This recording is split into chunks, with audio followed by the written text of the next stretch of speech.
Palm Sunday, based on Luke chapter 19, verse 36 to 46, and Matthew chapter 21, verses 8 through 17. On the first day of the first week, people crowded the road to Jerusalem to celebrate the Passover feast of the Jews. Jesus joins the crowd, riding a donkey. Eagerly the people make way for him. They wave palm branches to honor him, and they carpet his path with their garments. The sound of their praises fill the air. "Blessed is the King who comes in the name of the Lord. Let there be peace and glory in heaven. Hosanna, Son of David." During its long history, Jerusalem has seen many processions come through its gates.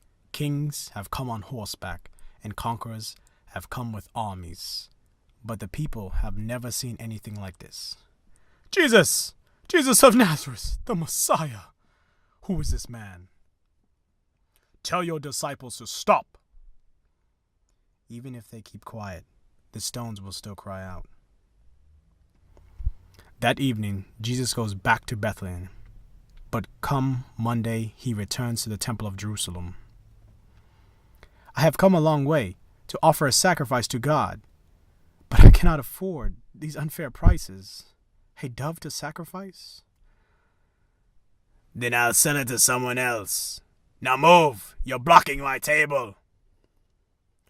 In a righteous anger, Jesus drives the merchants out of their temple. "The scriptures say, 'My house shall be a house of prayer.' You have turned it into a den of thieves." Jesus is criticizing how we run the temple. He's challenging our authority. We need to trick Jesus into making a mistake. Then we can turn the people away from him. Money troubles, based on Luke chapter 20, verse 20 to 26. Mark chapter 12, verse 12 to 44. Matthew chapter 22, verses 15 to 22. "Master, we know you teach the truth. Tell us, is it right to pay taxes to Caesar or not?" If he says yes, then the people will turn against him because they hate to pay taxes. But if he says no, the Roman officials will arrest him for treason. Jesus knows this is a trick question, so he asks to see the Roman coin. "Look at this coin. Whose picture and words are on it?" "Caesar." "Give it to Caesar. The things that are Caesar's, give to God. The things that belong to God." The Pharisees are not able to trick Jesus. They admire his skill in answering their question, but they will try again later. Which commandment is the most important one? Love the Lord your God with all your heart, and with your heart, and with all your soul, with all your mind, and with all your strength. And there is a second commandment: love your neighbor as yourself. You have spoken the truth. To love God and to love your neighbor, and more important than giving burnt offerings.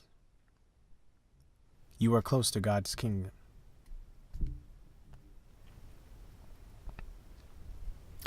Then Jesus warns the people against doing good deeds just so other people can see them and be impressed.